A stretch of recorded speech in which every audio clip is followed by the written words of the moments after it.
நினைத்ததை நினைத்தபடி நடத்தி கொடுக்கும் நேரம் அபிஜித் நட்சத்திர நேரம். இந்த நேரம் நாளை தினம் செவ்வாய்க்கிழமை மார்ச் 25ஆம் தேதி காலை பிரம்ம முகூர்த்த நேரத்தில் 4:15 4:32 மணி வரையும் இருக்குதுன்னு சொல்லப்படுது. இந்த அபிஜித் நட்சத்திர நேரத்தில் நாம் என்ன நினச்சி நம்ம தெய்வங்களாண்ட வேண்டுதல் வைக்கிறோமோ அது 100% நிறைவேறும் அப்படின்னு சொல்கிறாங்க.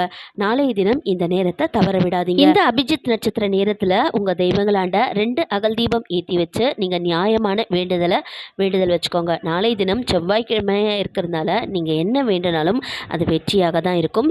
இந்த அபிஜித் நட்சத்திரம்ன்றது பிரம்மதேவருடைய நட்சத்திரம்னு சொல்லப்படுது. நம்ம கிருஷ்ண பரமாத்மா உலக நன்மைக்காக இந்த நட்சத்திரத்தை தன்னோட தலையில சூடியிருக்கிற மயில் பீலியில மறைச்சு வச்சுக்கிட்டாராம். இந்த நட்சத்திர நேரத்தை யாருமே கெடுதலுக்காக உபயோகிக்க கூடாதுன்றதுக்கு அவ்வளவு ரகசியமான நட்சத்திர நேரம் இது.